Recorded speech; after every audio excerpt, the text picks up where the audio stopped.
For me, and I believe. Hold on for a little help.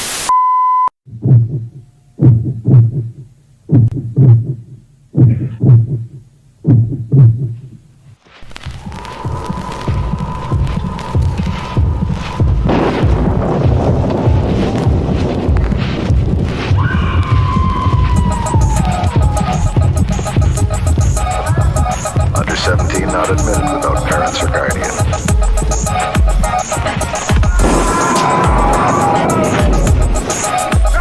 Under 17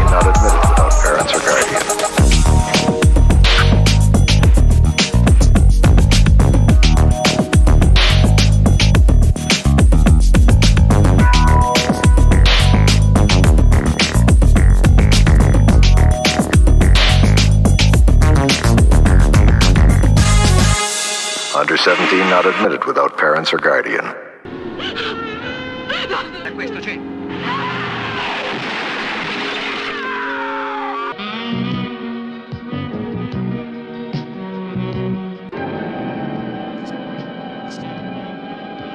Look, young man, she's no longer my wife. As far as I'm concerned, she doesn't exist.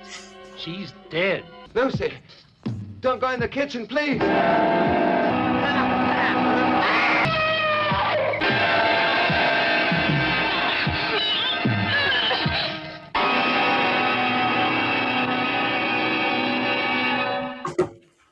Spoiler alert, there's a head in the fridge. Big spoiler alert. The whole major thing of the movie's been given away. Way to go, everybody. What you're not expecting is what she does with it and why it's in the freezer. Yeah. I mean, you gotta do a thing. Hello, Bill. It feels like forever. Hello. It's just been 2 weeks, but yeah, it does seem like it was a million years ago. Yeah, it feels so long ago. Well, maybe it's because I've been building a shed in between, and time keeps on slipping into the future as I do it. That's such a groovy jam, isn't it? I love those things at the end, the synth swirls. Oh, it's like you're bubbling up into the surface of reality and stuff. I felt like I was in 2001. Like I on a lifeline floating around outside the space station just because. They promised us this future, and I don't know if we got it. I'm pissed. Yeah. I really thought I'd be going to the moon for my holiday, and now here I am, Monongahela. Anyways, welcome to BNS. What do we call this? Welcome to Driving Asylum. Double feature tonight. I am Sam for BNS Pop Movies. On the left is, or right, depending on where you're looking at. all laws of reality are really screwed up. Hello, Bill. Hi. Hi. How are you doing? Hi. Hi. I'm Hi. good. I'm good. How are My you? name's Bill, and I'm 56, and I like movies. Oh, I'm Sam, and I'm 53, almost 53 and 3/4, and I like movies.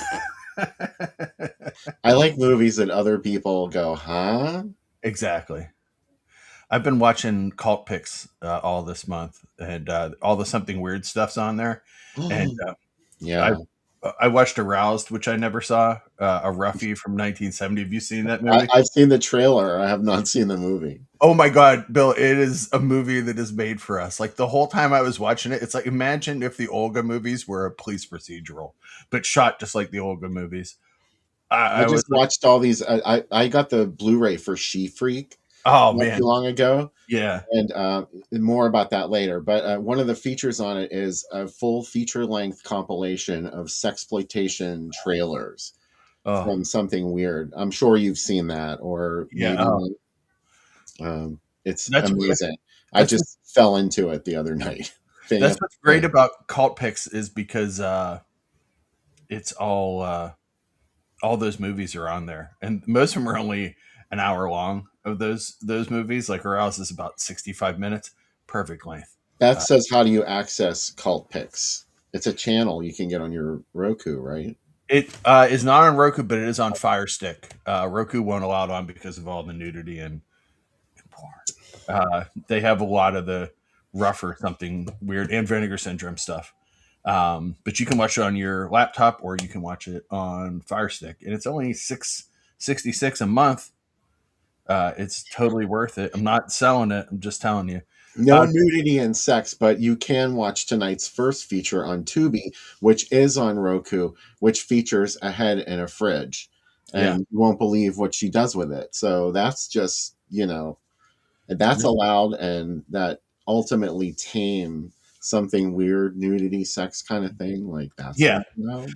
I watched. I've been watching a lot of Doris Wishman movies. I watched Blaze Stargo's Nudist, which is great. I love nudist movies because they're so wonderfully boring. Do you know what I mean? Like they create this reality where people just sit in the grass. Who would sit It's naked? nothing. And, Yeah. and like, what do they do all day? They play badminton and volleyball, and just sit on swings. That's it. That's all they do. Like to have that time in your life to not have to have any projects due or any stuff. I Uh, love movies where people are nude in just these strange places. oh Like you mentioned, sitting in grass, where yeah, obviously you probably wouldn't do that if you were nude. I don't know. I don't know that from experience, but there's also Beyond the Valley of the Dolls. There's hmm a couple of sex scenes where they show nude bodies where no nude body should be, like yeah. actually rolling in hay and covered with it, and painfully on a bed that has no mattress. It's nothing but springs, metal springs, and they're rolling around on it. It This is is a upsetting. genre. Is it something in me where I see this and I go, no, no, I don't. Maybe it's getting old. I'm like, no, I don't need to roll around in. I don't need my scrotum to hit the grass. Do you know what I mean? Like I'll keep it in my pants, thank you. But I probably wouldn't like that. Yeah. you know what? I love these movies because they're just like they wash over you like a cool calming wave, where nothing bad's gonna happen. Blaze Star is gonna meet a new dude. Um, that movie is Blaze Star Goes Nudist is like filmed in the brightest colors you've ever seen in your entire life. The whole movie looks like a Lisa Frank portfolio. It's great, except it has nudity in it. That's the one in the chat said, "Is this Bava's swan song?" No, this is his son, Lamberto, made this, aka John Old Jr. And Mario said after he saw it, he goes, "I can die happy now. My son has made a good movie." Um, he didn't say that after Monster Shark, but he said it after this one, and that's what's important. I kid. I've actually, as I have been growing, I have really fallen in love with Lamberto's stuff. It's just right. So yeah, there. I started researching that, of course, Yeah. for tonight's first feature, Macabre, the hmm original Italian title. I started researching it, and it seems like I mean, his name was right up there at the top. And this is the Yeah. first feature-length film that he directed. Am I just assuming that there was some expectation on him because he was the son of Mario Bava? I'm really thinking that, yeah, the people saw that name, they're like, oh, from the Master of Suspense's son. Do you know what I mean? But at this point, he had been like assisting his dad on a lot of movies. I mean, he's pretty much Mickey Lyon, most people think, that did the House of Exorcism stuff that mostly Mario said, you can do it. And I won't be upset. And he had worked on a lot of other films. So he had the experience at this point. And also, I get the feeling that like it's kind of like any legacy thing. I think Italian fathers are really proud. My dad would tell me all the time, is like, you know, you don't sign. We have the same name. Like you have to get better as an artist before you sign it. So I always get that feeling that, you know, there's a lot of pressure to be the next. A lot of pressure Yeah. for him. Do you know what I mean? Well, I mean, his name was given some fanfare in the advertisements. So this was, I don't know. See, I don't really know what Mario Bava's reputation was in Italy in his time. Like, was he Yeah. revered, or did that only come later? You know, I don't know. I really think I think that we put more into it than happened there. I think it's only been in the last 20 years that people looked at these movies as worthy of being artwork. Do you know what I mean? What do I know? There was a big celebration for Fast and the Furious at Cannes this week, and everybody was crying and giving speeches. And I'm like, okay, I would consider this movie art more than that, but you know. Matthew Riddle says hi from the Monsterama. He met us at the Monsterama. Oh, awesome. And yes, the Bay of Blood restoration was just stunning. I think that's the first time I ever saw that on a big screen. So yeah, it's just so immersive. Yeah, I wish it had happened. I'd love to go watch it in the summer. It was cold at the Monsterama, which I really don't mind, but I would love to see Bay of Blood in the summer, because that's a summer movie to me, because it has this sort of exotic feel to it, even though it was fake.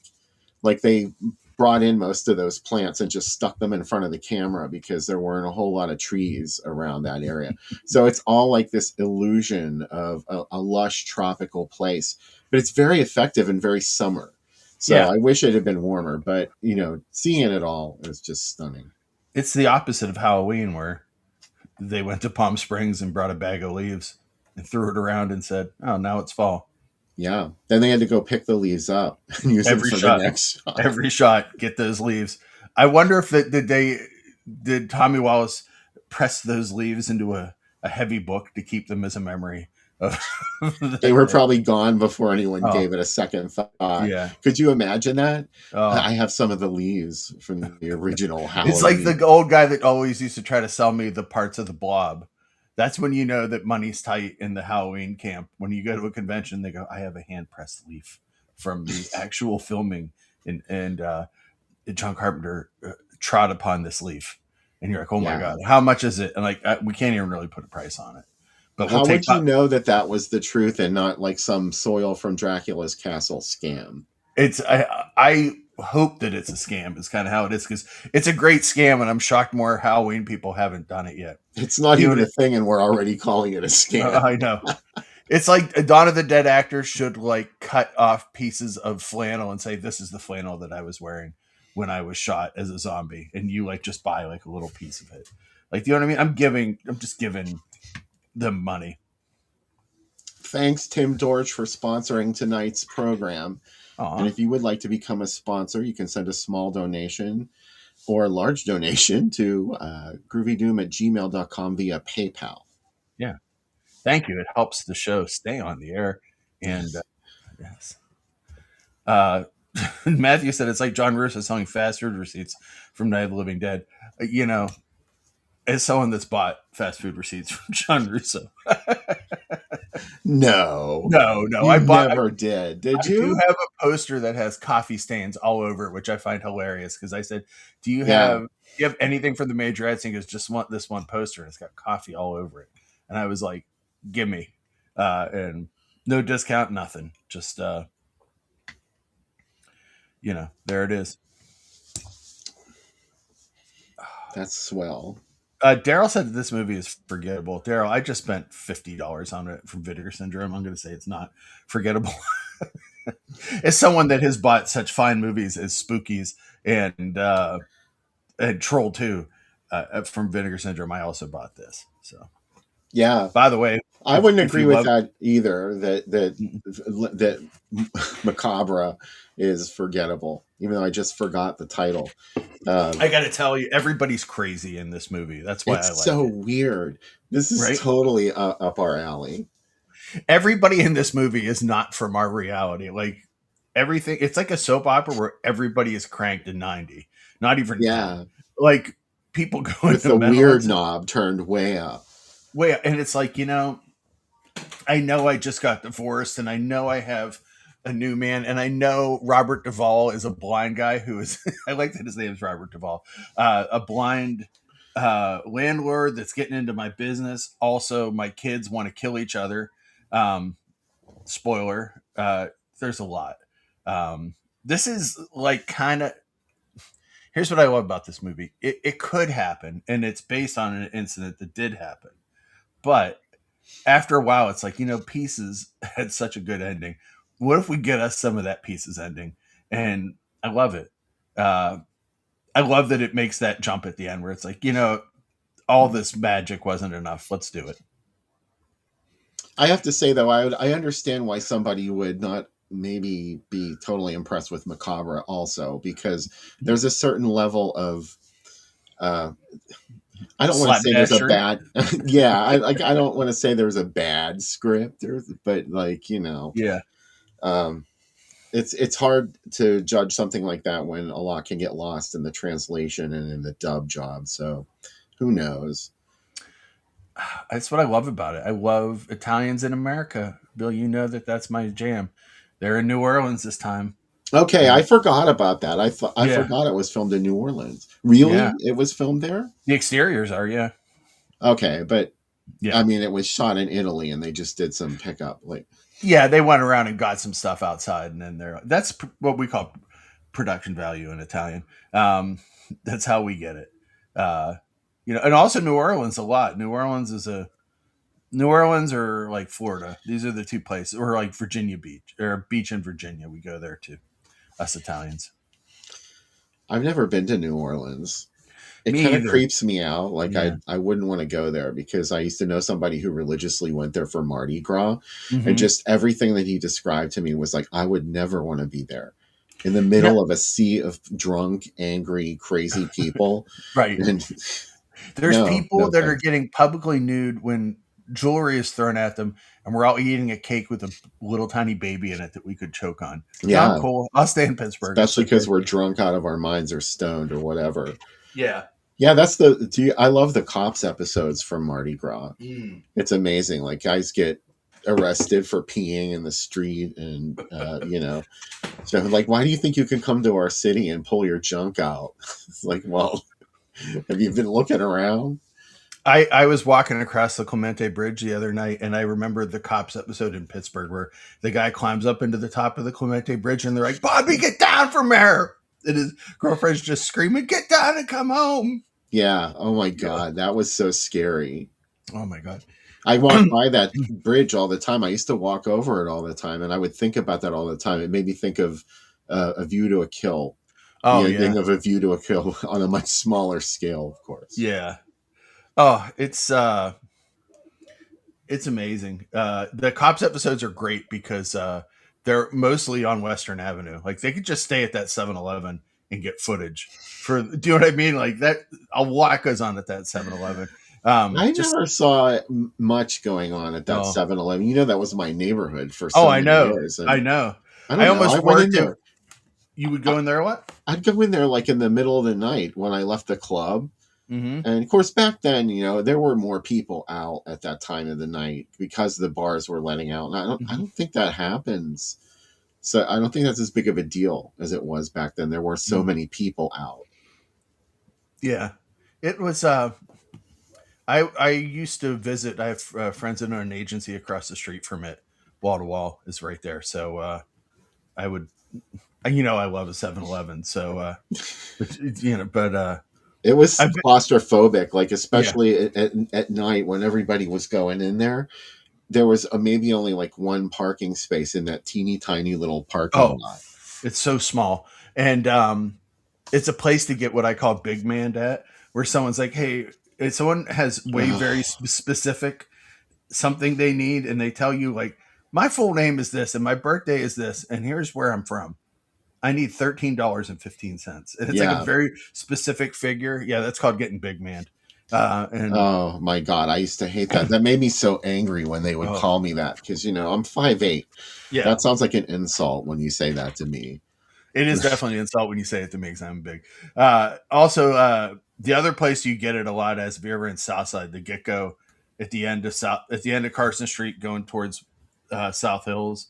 That one is like the king place to get big man. I had someone tell me that they had a movie a movie stereo system, and if I gave them $2,000 cash, they would give it to me, and I'm like, no, well, no. Like, one, where am I going to put it if it's a movie stereo system? Two, I don't just walk around with $2,000, and I certainly would not tell you, sir. It's Word that so I did. strange. It's great because like the worst one I ever got. This is a Pittsburghism. Don't think that I don't know how to pronounce things because I don't. But North Versailles, which should be Versailles, but if you're from Pittsburgh, it's Versailles. There's a there's a get go out there, and a guy very specifically told me his entire evening, and it told me his infant son and wife were in a car like 17 miles away, and he had to walk to them. But I've heard that same thing. he made a point to tell me very racially how bad Dave and Buster's was, and I'm like, I'm not on your side. Like, why is this part of the story? Anyway, I don't know how we got the big man, but probably cops, probably New Orleans, the cops. Hmm. Okay, all right, that's how we did it. Little jumps here, but yeah, we're in New Orleans for this movie, and it is not Mardi Gras. It's not fun. If you watch this movie and you say, "Can't wait to go to New Orleans," you're insane. Everything feels sweaty and humid and just gross.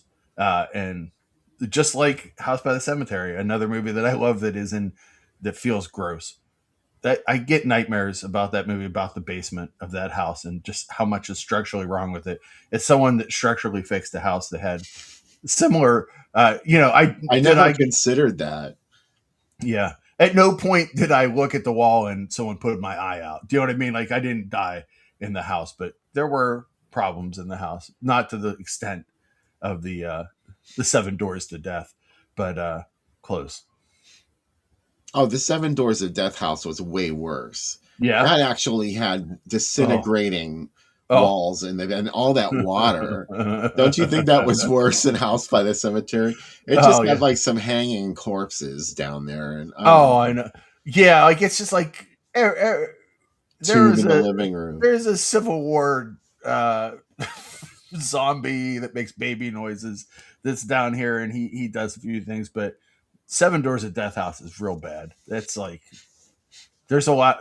I think you just condemn it. I don't think if you inherit it, even if you give someone carte blanche or a blank check, It's it's not a not. blank check. It's carte blanche.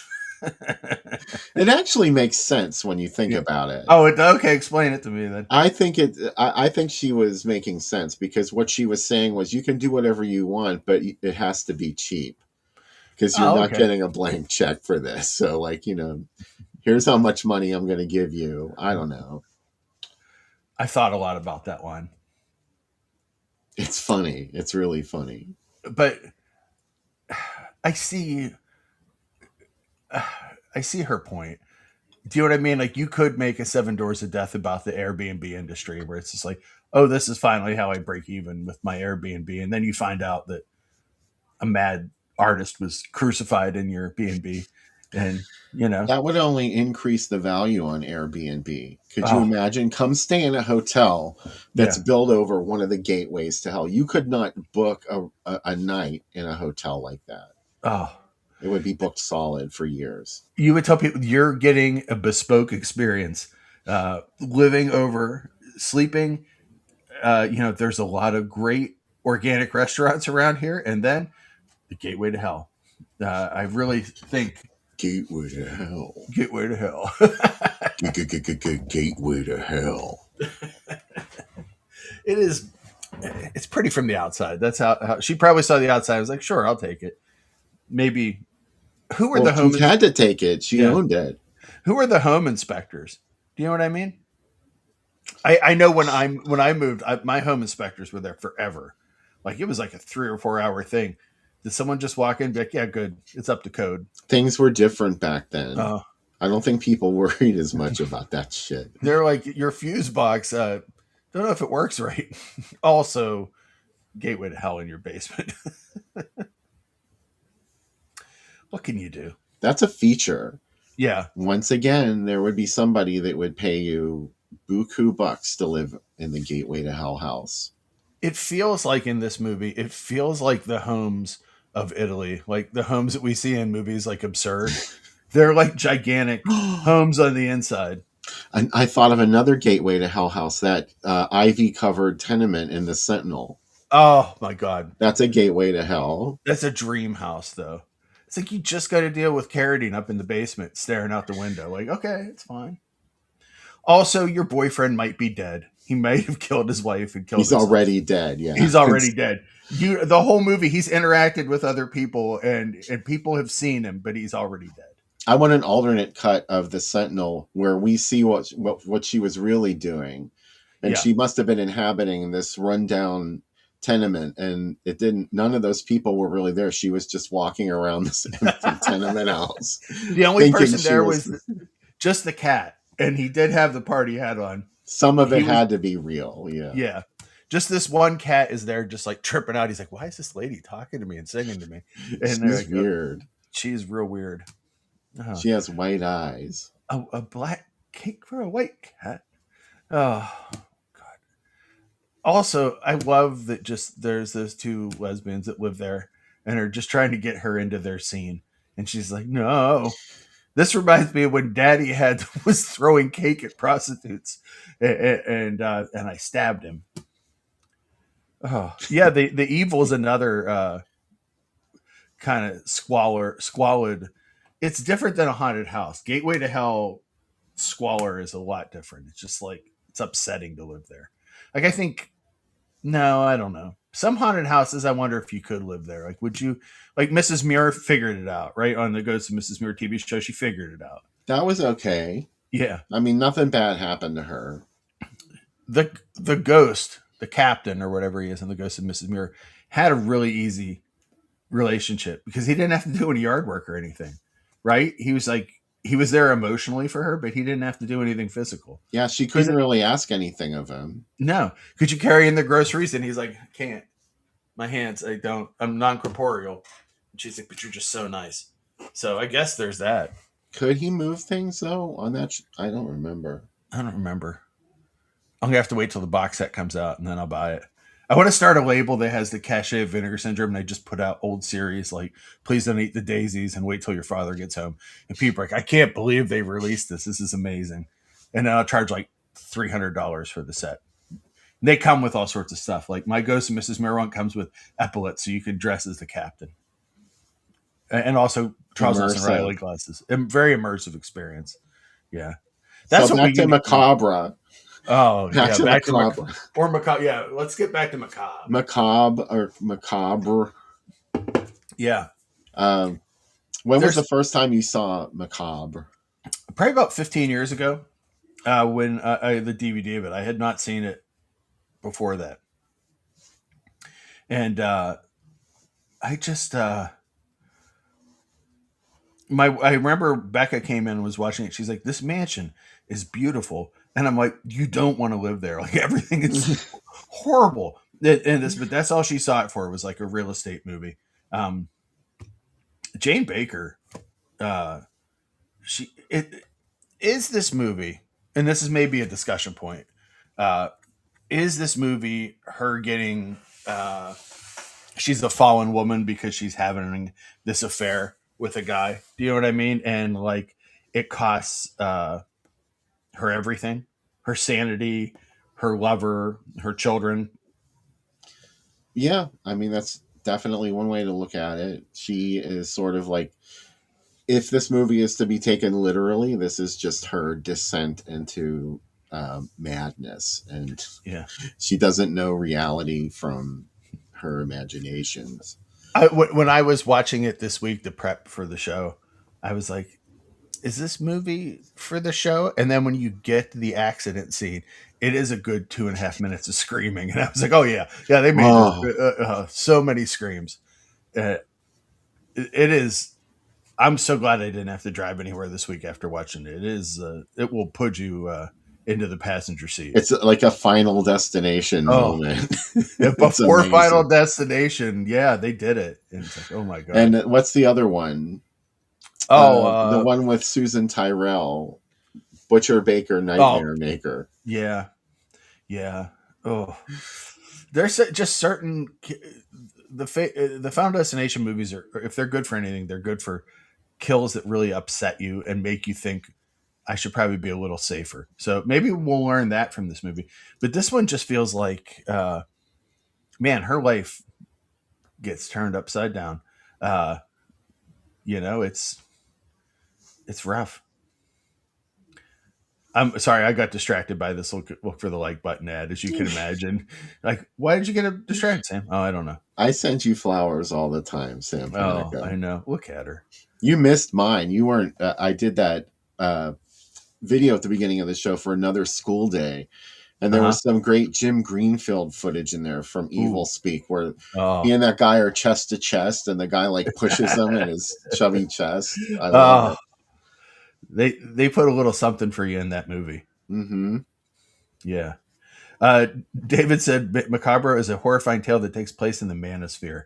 That's the A24 version of this movie. It's a very serious film, yes. Yes. Let us know in the chat if you have seen it. Did you watch the right one? This is not Demonoid, though the Italian title and the Spanish title is similar. This is 1980s Macabre, directed by Lamberto Bava, son of Mario Bava. And somebody watched Macabre? Is that what? Someone said, is this the movie with Stuart Whitman in it? And I'm like, I wish. Oh, no, we already did that on the show a long time ago. Yeah. Demonoid. But you know what? We'll sneak in Demonoid anywhere we can. I mean, yeah. If you give us an inch, we'll take a Demonoid. We love it. That dreadful hand. The hand. As Mike Justice says. The hand is back. I have her voice programmed on my thing that I have the ghost voices on for the show. And some days at work, I'll just program that in and make her say, Sam, the hand is here. It is here again. And I can just listen to it. The hand is making me do things, Sam. It's making me call you. I love that, like, whenever she got to the set of dolls, that she's like, none of these clothes will do. I brought my own. Of course you did. Mm-hmm. There's also the curtains thing that Lynn Griffin told me about. Yeah. The assistant Samantha Egger didn't react to her wardrobe. The assistant did. And she said, we don't like any of those. She knew she was going to get beat with a hanger if she she's like, what do you think of this dress? No. What a wildly evocative poster for this. It really combines a couple of the things that are going to happen. Yeah. I mean, sights that you can't imagine occur in Macabre. Do you like that? They were like, you know what? Let's hedge our bets. I know that we've said a lot of times this is Mario Bava's son. What if we say presented by Dario Argento across the top? Will that help us? Maybe. This kind of looks like Deep Red. Yeah, it does.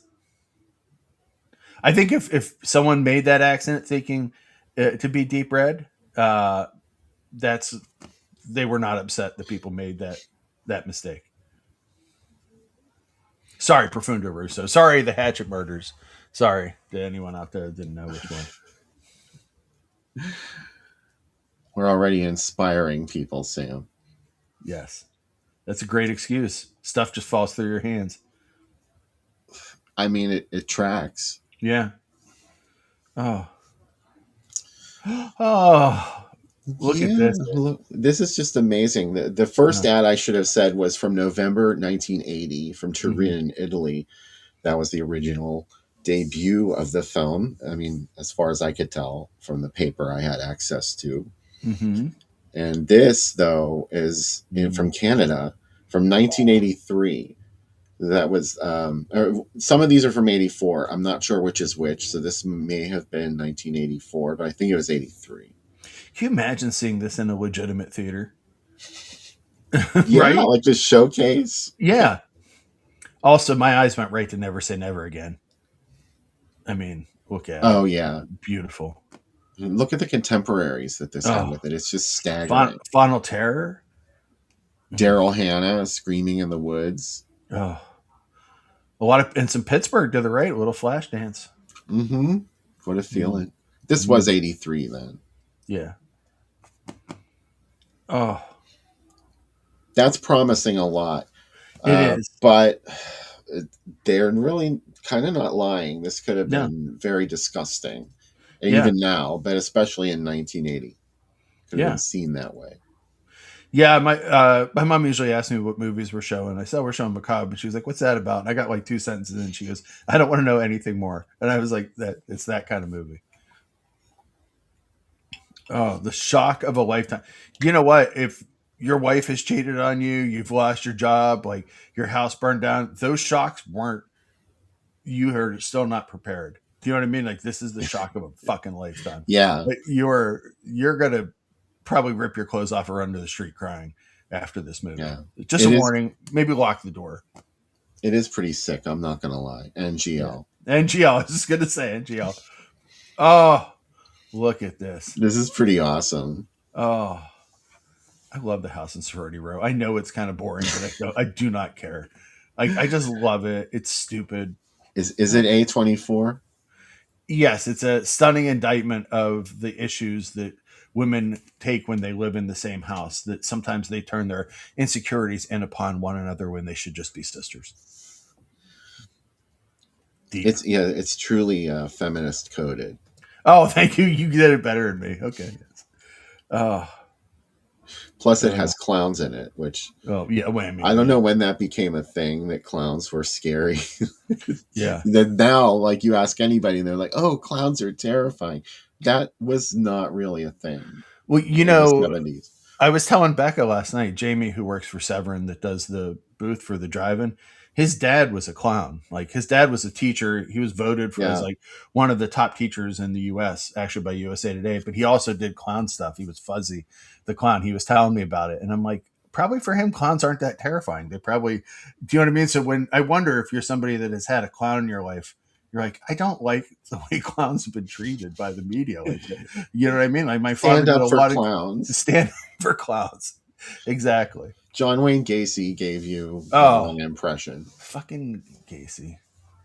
It all comes back to Gacy. He's like, hey, that wasn't me. I didn't do any of this stuff. All those bodies under my house, I don't know how they got there. No, I don't.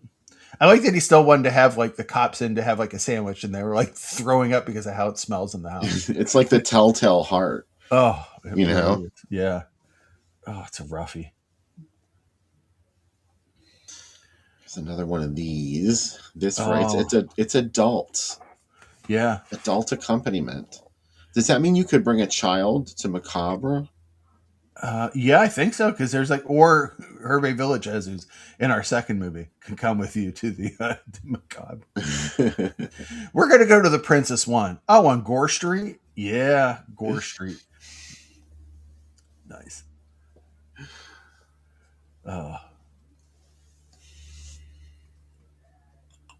It is the shock. The shock of a lifetime. You're probably going to cry blood. You're going to get like stigmata while you're watching this movie. You may get over the shock, but you will never forget the forgotten. Yes. Oh my God. Can you believe this together? Fainting in 3, 2, 1. Oh my God. Marilyn Chambers is like, can we please stop spoiling the fucking movie? Can I at least look pretty in the ads? I am pretty. Do you know what I mean? And that's not her, though. No, I know. That's the body of the woman she kills in the spa. I forget her name. Like, they make a big deal out of her name.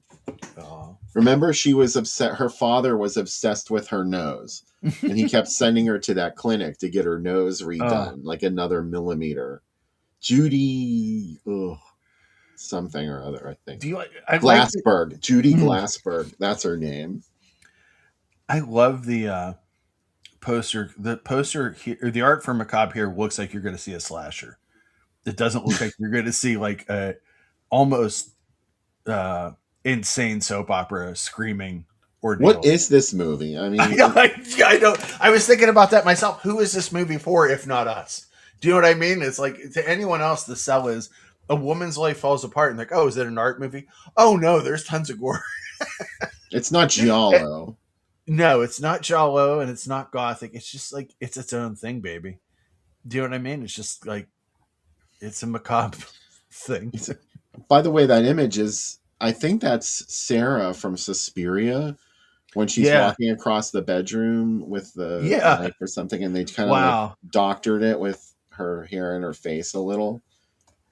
Do you think Argento found that funny or upsetting? Oh, I just figured he was behind it. He probably was, yeah. Yes, you can use a still from Suspiria. Do you think, what if like Lamberto was like, I need help in America and Canada. Okay. Can I take a picture from Suspiria and play with it with markers? And he's like, I guess, yeah, sure. Whatever works. If I'm right, that would mean that that's Stefania Cassini. And she's not in this movie. No, she's not. Well, they drew over her face, so you couldn't expect to believe that it's she. Oh, I think we came back to our original image. It was a circular journey, and now we've all learned a lot. Yeah, as we come back. Because this was never a thing in the States, by the way. This movie never was released in the U.S. It is coming out from Vinegar Syndrome, though. It's one of their new 4Ks, and it's going to be beautiful. But I love that the first copy I bought of this cost 99 cents, and I've spent a lot more. I got a double feature of this and A Blade in the Dark for $1 at a Half Price Books, and I bought both those movies and spent a lot more on them second time around. Love gets more expensive the second time around. Is this a Spookies situation where you have like 3 or 4 different versions? I have 2 versions. So yes, it's very close to a spooky situation. There's one movie though that you have a whole bunch of versions of it. You were talking about it on the show. Halloween, yeah. Oh, really? Okay. Halloween and Spookies. I have. Well, everyone has a million versions of Halloween. It was something nerdy. New York Ripper, I have like 5, and what do you call it? House on the Edge of the Park. I have like 5 different copies of House on the Edge of the Park. Maybe that's the one. I have a beta of House on the Edge of the Park. That's like, I remember the day you bought it. You texted me right away. You're like, "Can you believe I found this in the wild?" Yeah. I love it because I texted you and you're like, "Oh my god, that's amazing!" And I told Becca, and she was like, "Why am I married? Why would you buy it? Yeah. Why would you buy something that we don't have the player for?" And I'm like, come on. Oh, it's not right. It's not. But this is the kind of movie I want to play the Monsterama, because, like, as you know, the night Solange played, I was so excited because I knew families were going to be upset. I know people were going to be like, I love when things like that happen because people aren't ready for certain movies. And Solange, especially if you saw Solange as the Rah Rah Girls, you were 100% not ready for what it had to. I would give anything to be able to talk to somebody who saw the Rah Rah Girls. Oh my God. Can you imagine? Or is there even a print of it around anywhere with that? I mean, was there different footage cut into it or something? I don't know. And it was, can you imagine if you went to see Come Teach Me and you're like, oh, this is going to be sexy. And it is, but also it's not that sexy though. Like, you couldn't sell it as a sex film. There's only one sexy scene in the whole movie, is like when they're all in the shower and one girl's just randomly smoking a cigarette, and that's how you know it's Italian, because she's just like that shower's gigantic. And Mecca said, girls don't walk around like this. And I'm like, let me live my Joe D'Amato dreams of this. Hey, Joe. Speaking of Joes. Hello. Wonderful. I always think his name is Joe Zoso. Oh, When I see the name, I'm like, it's someone with the last name Zoso. I'm going to start a rumor that he's Jimmy Page's son. We'll see how that goes. Do Stairway, Joe. David said the Cross Your Heart bra should have had a tie-in with Macabre. Imagine if there was like a Macabre bra made just for the movie. You may be seeing some prune Danish later on the program. I'm just saying. Oh, prune Danish. It's not going to be in this commercial break, though. So why don't we go to the commercial? Let's do it. And the drink segment.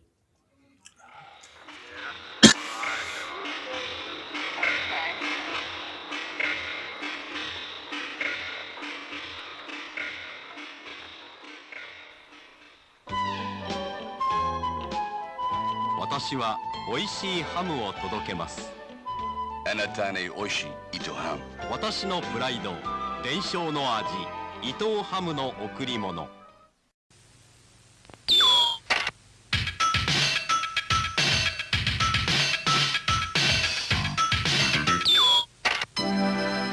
ニューヨーク娘は恋もラジカセもリモコンです。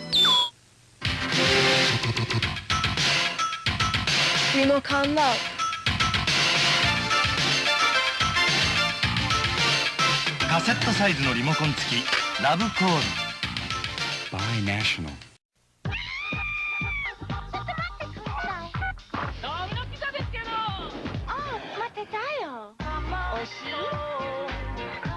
毎度ダミノニンニク入ってるかもね。 Tuesday, guess who's coming to the A-Team? Boy George and the Culture Club. And the action is Too marvelous for words. so get in on the act, because things are going to be rocking and stomping What next? when Boy George meets the A-Team. Tuesday. I'm rolling. Video Cassette Company has 1,200 movies now available, with new releases arriving daily. New movies just in: Mommy Dearest with Faye Dunaway, Adventures of Robin Hood with Errol Flynn, Clash of the Titans, the Disney film Devil and Max Devlin, Fraternity with Burt Reynolds, and Rollerball with James Caan. Video Cassette has RCA video recorders and cameras in stock at competitive prices. RCA recorders feature up to 6 hours recording on a single cassette. Visit Video Cassette Company, your alternate channel at 4904 Belmead. At Plato's retreat, you can make your dreams come true. Fulfill your wildest fantasies, we've got them all for you. The pleasure and the fun will keep you feeling young. It's for you. It's for you. Plato's Retreat, located in the Ansonia Hotel, is a unique club open to free-thinking adult couples. We offer a relaxing, no-pressure environment, complete with heated swimming pool and that great disco beat. Plato's may not be for everyone, but you won't know until you try it. For more information, call... The pleasure and the fun will keep you feeling young. It's for you. It's for you. Plato's Retreat. It's for you. Come and see. It's for you. I don't believe in diets. I don't think they work. But I do believe in trying to eat wisely and eat good food. Now I have got a little sugar bowl full of Equal packets, and Equal just fits right into my lifestyle. You got the sugar, you got the pink stuff, and you got the Equal. It tastes good. Equal has the great taste of NutraSweet and no saccharin. So if you can cut down putting sugar on things, you're way ahead of the game.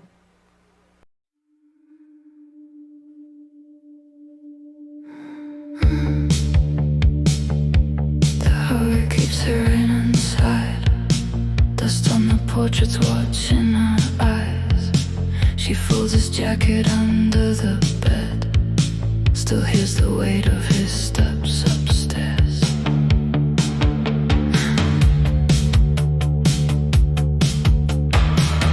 Jane Baker sleeps with the curtains tied. Candles bend low when the old house sighs. The landlord feels for the edge of the door. White cane tapping the cracked stone floor. He asked her softly if somebody stays. She says the plumbing cries late for days. But under the stairs where the cold air leaks, something she loves has started to reek. She keeps perfume on both her wrists to drown the rot she tries to kiss. Do not open what I hide. Do not touch what still feels mine. If you pull the black cloth down, you'll wake teeth beneath the ground. Jane keeps dancing with the dead, velvet wine around her neck. Love became a starving thing. Now the house breathes through her skin.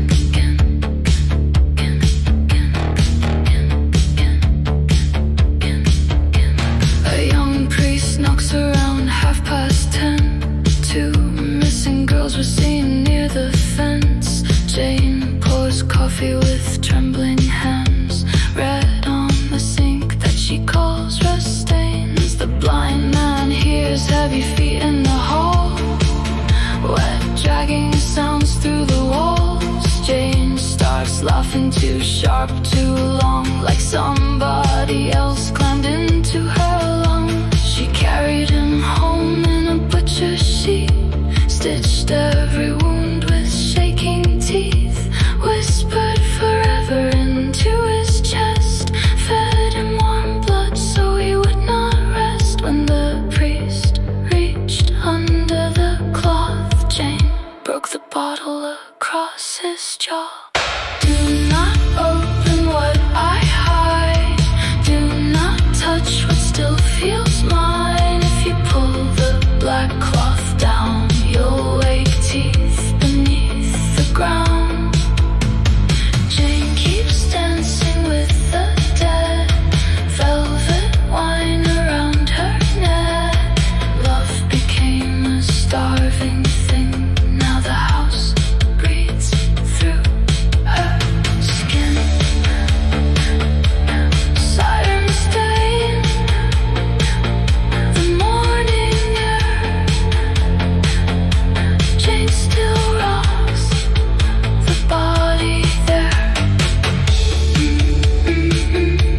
Blind eyes staring toward the room, knowing love became the wound.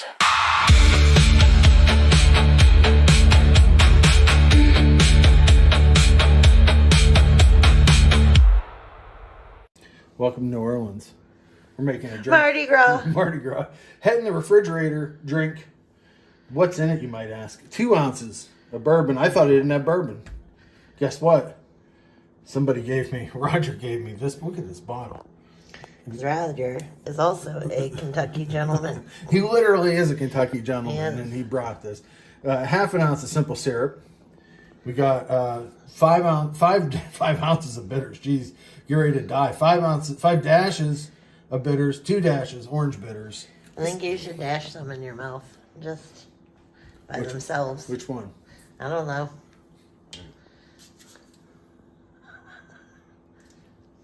It's like anise.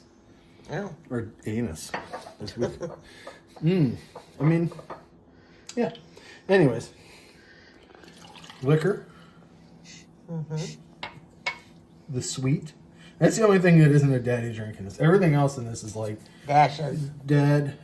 It's Father's Day. Make this drink for your dad. 2, 3, 4, 5. This one's 3. I think oranges will come out faster because of the vitamin C. 3. Now, you know what? You bring this to your dad with his slippers, a newspaper, and a cigar. And your dad says, "Get the fuck out of here. Let me watch my sports." And you're like, "But it's Father's Day, Papa." He's like, "Good. Go outside." Pazuzu. Is your dad Pazuzu? Go outside. Your mother's sucking cocks in hell. For the daddies out there, this is it. This is a warm up your summer drink. Go down to New Orleans, get your head cut off by a girder, live inside a refrigerator. Your new girlfriend, kids are killing each other. This is not a Father's Day movie. Macabre. Anyway, let's not dwell on that. Pazuzu. Talk to you soon. Pazuzu has such a potty mouth. Pazuzu has a bad language. Parental advisory. Pazuzu inside. It's unacceptable. Yeah, I don't like it. It's antisocial. It's just wrong, really. It's just, can't we be friends? Oh, I got to tell you, looking through some of those commercials, at the end, by the way, of the Cyndi Lauper commercial, she says, "I forgot to tell you I ordered garlic." And that's what she says in Japanese. Wow. Yeah. Well, I noticed a song too that she must have recorded, because that was definitely her singing some kind of jingle in the background. There's some crazy production value in that commercial too. Like it looks really nice for a 15-second commercial. They weren't just fucking around. Domino's like, look, we got the Cyndi Lauper to be in this commercial. She wants to do a Halloween commercial with the vampire. We don't know why, but you know what? Just go for it. That is not the only Sylvester Stallone commercial he did for that sausage company. There's like 30 of them. That's my favorite one, but there's a lot more. There's he probably made a boatload of money off that. He's like, no one gonna ever find out about this one. That is a strange thing, because there used to be a time when you couldn't see things like that unless you lived in Japan. Yeah. And now everyone can see it, just like, the other, like, Party at Kitty and Studs. Yeah. It was like, oh, no one will ever show that movie again. And then now you can watch it immediately. There was another one that I was going to send to you that was Jodie Foster for Toyota, but the whole song had like commercial music behind it and it would have tripped the stuff. But it was just a whole commercial set to Baby I Love Your Way with Jodie Foster going, I love that car. Wow. I'm like, what? It was something else. I'm obsessed with those kind of weird commercials, especially Sly dressed in whatever that outfit was. There's one out there there's probably a couple with Pete Burns, but there's one he did where he was hawking exercise equipment. Wow. He was like on like a stair stepper or something. Yeah. Man. And then there's another one where I found a David Lee Roth one for a stereo company that's selling boom boxes. And it's got Just Like Paradise in it. And I was like, God, this is could like Vivi, hello. Vivi says, hello. I'm making a rare appearance because usually I avoid this room when he's in here smoking and doing his show. She looks beautiful. Hello. She's such a pretty girl. She is. Yeah. Oh, there's that scene. Get ready for it. That's what you're going to see in a couple minutes. It can happen. To a point. I would say a lot of this movie could happen. But then there's a point where it probably couldn't. But turn to Tubi for this one. Oh, yeah. I didn't post links on the Facebook page. But they're both Tubi. Yeah, they're both on Tubi, so you don't have to go far. It's not hard to find them. Make sure you're watching the right Macabre. I was thinking about this as we saw some of the images for it, and the movie right a year or two before this that Lombardo worked on with his father was Shock. And it feels like you could play those movies together. They're both about the family unit disintegrating, whether the result of divorce or, someone cheating on someone, and the supernatural getting involved once the family unit is destroyed and people's lives falling apart as a result. So I wonder what Lamberto was dealing with at home. And did that color his impression of this movie? Well, that's one thing I was going to ask you was, would you call this an exploitation film, or do you think this was a serious attempt at filmmaking, storytelling? Maybe obviously a horror film, but was it meant to be classy? I tend to think it's classier because Pupi Avati wrote it, who is, I know he's one of AC Nicholas's favorites, but he's like a legitimate legitimate writer. Do you know what I mean? He's made exploitation, but he's also made a lot of celebrated films. So that's kind of how I see this movie. And Avadi had written the script and made the offer to him to work on this film. He thought he was going to be asked to be his assistant, but he found out he was getting the job to direct. And basically, they had found a clipping from an American newspaper about a woman who was doing exactly what happens in this movie. So while they were working on the script, Lamberto was in the U.S. working on Inferno as well. So this is right around, if you're case wondering like what movies were contemporaries. There's a claim that this was released in the U.S. as the Frozen Terror. Bill, I don't know if you looked into that. I don't think it was. Like, I've never seen an ad for it as the Frozen Terror. Maybe on video. Yeah. I mean, I'm sure it could have come out on VHS as that. Yeah. I mean, I don't know. I'd love to see it. Yeah. But I tend to think that this is a little more serious movie, even though it's absolutely ridiculous, you know.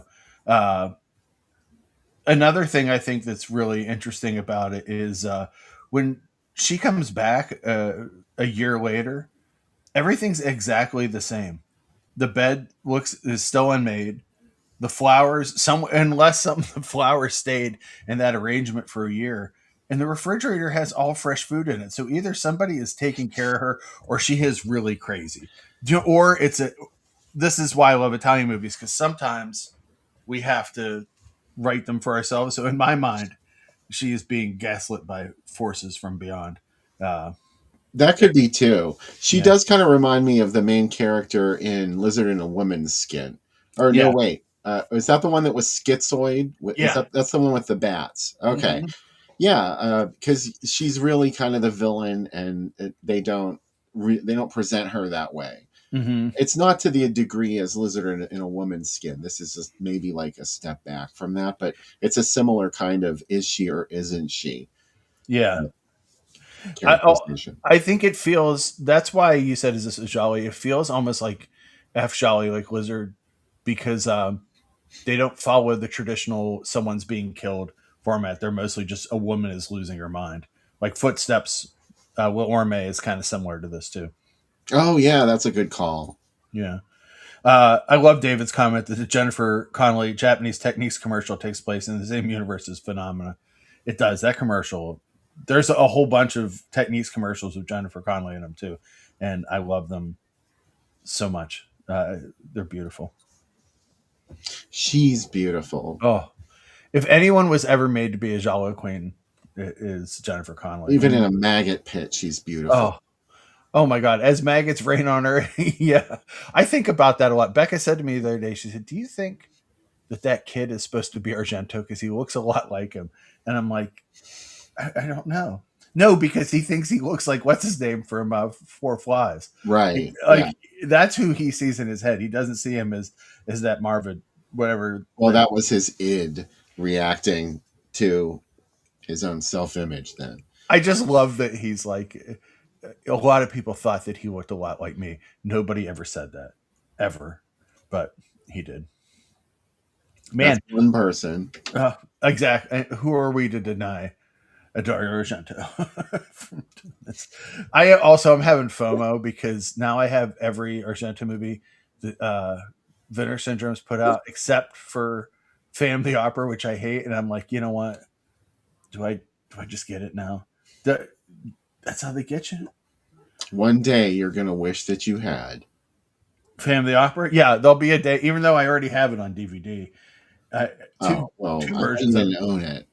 Yeah, but I don't have the Blu-ray bill. And sometimes in the middle of the night, I'll wake up and it'll be gnawing at me. And it'll say, come on, Sam. Well, here's one way to look at it, Sam. Mm-hmm. It may not be out there. I mean, you don't have to get it now. Mm-hmm.